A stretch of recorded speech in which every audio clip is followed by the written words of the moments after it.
আমি delivery boy শঙ্করদীপ সরকার, parcel delivery করে এলাম।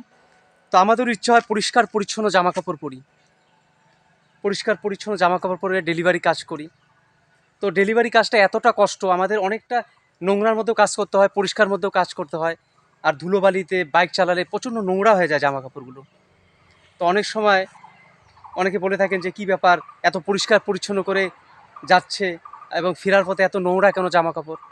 তো আমি কি বলবো, ডেলিভারি কাজটা যে কতটা কষ্ট কিছু কিছু ডেলিভারি বয়েরা বলতে পারবেন।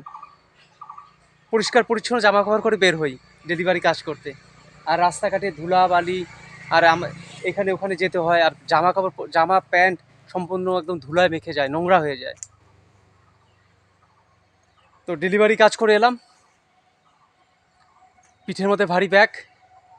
ভিডিওটা অবশ্যই শেয়ার করে দিবেন আর সাবস্ক্রাইব করে দিবেন আরও নতুন ভিডিও দেখার জন্য।